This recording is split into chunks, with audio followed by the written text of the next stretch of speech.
বন্দে পুরুষোত্তমম। যেমন তাঁকেই দেখি। শ্রীনাথ, পর্ব ৭। এক আর একে দুই। ক্লাসে পড়াচ্ছেন মাস্টারমশাই। এক আর একে দুই, বুঝলি? এক আর এক, কথাটা কেমন তর?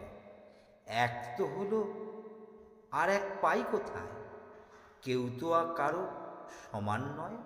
এ এক ও আর এক এক, দুটো এক কোথায়? বালকের মন মানে না।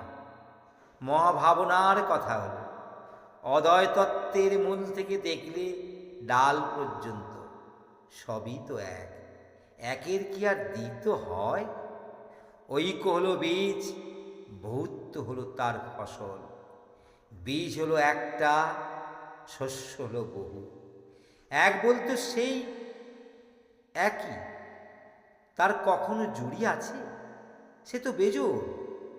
তাই বিকাশ বাহুল্য মানেই বিকাশ বৈচিত্র্য, বিচিত্র মানেই অসমান। এ আর ও তাই পৃথক। মাস্টারের দিকে তাকিয়ে রইল সংশয়ের দৃষ্টি নিয়ে, প্রতিবাদের তীক্ষ্ণতা নিয়ে। কিরে, বুঝছিস নে? আগে না মাস্টারমশাই। মাস্টারমশাই অবাক। এই সামান্য কথাটা বুঝলে না এই ছোঁড়াটা? কিন্তু অনুকূলচন্দ্র যা বুঝল, আর তার কি কেউ বুঝল? সুতরাং পিঠের উপর রীতিমতো পড়ে গেল দু চার ঘা। কাঁদতে কাঁদতে বললে, স্যার, দুটো এক কোথায়? কিন্তু সে কথা কে বুঝছে? ওর কথা হলো বুদ্ধির অগম্য, অনুভূতির সামগ্রী। অবাঙ মনুষ্য গোচর হয়েছে নিরাময়। এক ছিল, হয়েছে অনেক। অনেকের ভিতর থেকে ওই এককে জানাই তো আপনাকে জানা। বহুর মধ্যেও তখন ওই এক, এক ছাড়া আর দুই নেই। তাঁর নর বিগ্রহকে জানো, এককে দেখো চোখ দিয়ে। দেখে দেখে ওরা পাগল হয়েছে, ওই তার পাড়ার আর খেলার সাথীরা। বলে, ও ভাই, তুই আমাদের রাজা ভাই। মানে? তুই আমাদের ভাই, আমাদের রাজাও বটে, আমাদের নায়ক, আমাদের পতি। মাকে মণি ঠাকুরন বলে ঘিরে ধরে পাড়ার মহিলারা। মাকে নিয়ে বসে মণিমেলা, ভক্তি রসের কত কথার আসর। ফুলমাল্যে সবাই সাজিয়ে দেয় মনমোহিনীকে। মণিমা হলেন আনন্দহাটে আনন্দস্বরূপা লোকজননী, আর ছেলে হলো সঙ্গীত মহলের রাজা। তুই রাজা, আমরা তোর প্রজা, তোর সৈন্য, তোর সামন্ত, তোর সেনাপতি, তোর দূত, তোর অনুচর। বালক সঙ্গে সঙ্গপতি রাখাল রাজা যেন। রাজা ভাইকে না হলে মনে সুখ নেই কারো। গোলকপতি যখন নরদেহে, তখন নরপতিও তো তিনি। রাখাল রাজা, ধেনুর রাখাল, আবার মানুষেরও রাখাল। তিনি রাখালের রাজা, তাই মানুষেরও রাজা। রাজার মধ্যে রাজাধিরাজ। কখনো ডাকছে রাজা ভাই, রাজা ভাই, আবার কখনো ডাকছে প্রভু, প্রভু, প্রভু, প্রভু বলে পাগল। না দেখলে প্রাণ যায়। ও গো প্রভু, প্রভু গো, প্রভু আমার, দয়াল আমার।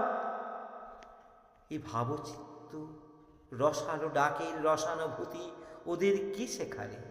অনুভূতি কি কখনো শেখানো যায়? বৃন্দাবনে বাঁশির স্বরে ধেনুর পাল উৎকর্ণ হয়েছে, বনের হরিণ ছুটে এসেছে, সে কি কারো শেখানো?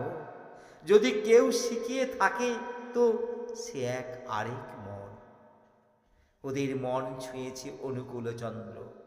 পাশে ক্লাস ঘর থেকে হন্তদন্ত হয়ে ছুটে এলেন মাস্টারমশাই। কিরে, ক্লাসে টিচার নেই বলে এত গণ্ডগোল কিসে? হুঙ্কারের সঙ্গে সঙ্গে বেদ পড়তে লাগলো একাধিক ক্রমে। অনুকূলের উপরও পড়বে এবার। কলেবরে বেতে রাখা প্রিয় পৃষ্ঠের স্নেহ নির্যাতন। মনটা আটকে উঠল ছেলেদের। না না স্যার, মারবেন না, আমাদের দাদাভাইকে মারবেন না, ওর কোনো দোষ নেই, আমরা করেছিলাম গোলমাল ও বাদ। নিজেদের পিঠে প্রহার নিয়ে রাজাভাইকে আগলে রাখে সতীর্থরা, বন্ধুরা। তীর্থপতির পদতীর্থ দিয়ে মন চুইয়ে গাম ঝরছে সেই ভাবা ভাগীরথীর সাঁতারুরা। নিজেদের মধ্যে বিবাদ হয়েছে, মিটাবে কি? চল রাধাভাইয়ের কাছে চল, যেখানে সব বিরোধের নিবৃত্তি, সকল কলহের শান্তি, বিবাদ ভঞ্জন যিনি, সে ছাড়া আর কে মেটাবে আমাদের এই বিবাদ? বাদের মাটিতে সে করে মিলনের আবাদ। তার বিচারে রাগ নেই, আছে শুধু অনুরাগ, কোপাবেশ নেই, আছে শুধু প্রেম প্রেমাবেশ। তার শাসনে আছে সহন, ক্রোধে থাকে ক্ষমা, সে হল করুণাময়। ভবতী তক্ত তার পঙ্কিল নীড়ে, মধু টলমল কমল। একদিন স্কুলে শীতে কাঁপছে সবাই ঠকঠক করে, বেঞ্চিতে বসা যায় না, এত ঠান্ডা। অনুকূল চন্দ্রের গায়ে চাদর, দেখলে খালি বেঞ্চিতে বসতে ওদের কষ্ট হচ্ছে। তখন গায়ের চাদর রেখে আর কি, গায়ে রেখে লাভ কি? দামি শালখানাকে ভাঁজ করে বিছিয়ে দিলেন বেঞ্চির ওপরে। তাও যে কজন বুঝতে পারে সকলের দুঃখ বেদনা, ওর নিজের দুঃখ বেদনা। ভাবসাগরের তরঙ্গ চক্রে এসে ঠেকে বিশ্বভারের কূলে। অনন্ত সাগরের কুল, অভিঘাতের আশ্রয়, জগৎ বিনার তারে যত ঝঙ্কার ওঠে, ওতে এসে তাই তার লয়। ও হলো তাই প্রলয় স্বরূপ, ওর মাঝে হলো ভেদের মৃত্যু, তাই হলো সর্বাত্ম। ও হলো সকল বিভেদের মীমাংসা। অন্যের অপরাধ বিচার করবে কি? ভাবে ও নিজেই অপরাধ। শাস্তি দেবে কাকে? শাস্তি হয় নিজে। অন্যের কথা ভাবতেই দেখে নিজের থেকে কোনো তফাৎ নেই কারো। ও যে আমি যে ও। তিরস্কার করবে কাকে? চর তুলে মারতে গেলে পড়বে যে নিজের গালেই চর। বিরোধের কি অপূর্ব সালিস, সর্বরূপের সর্বকালের কি সর্বাত্মিক চেতনা। বন্দে পুরুষোত্তমম, বন্দে পুরুষোত্তমম, বন্দে লোকতিলকম, সাতত বার্তা বিভূষণম, অমর কৃত্যুত সারণং, প্রবুদ্ধং লোকজীবনং, প্রণয় প্রমুক্ত জাগোদীপনং, বন্দে জীবন জীবনং, বন্দে সৎপুরুষোত্তমম, বন্দে শ্রী শ্রী ঠাকুর অনুকূল চন্দ্রম, বন্দে পুরুষোত্তমম।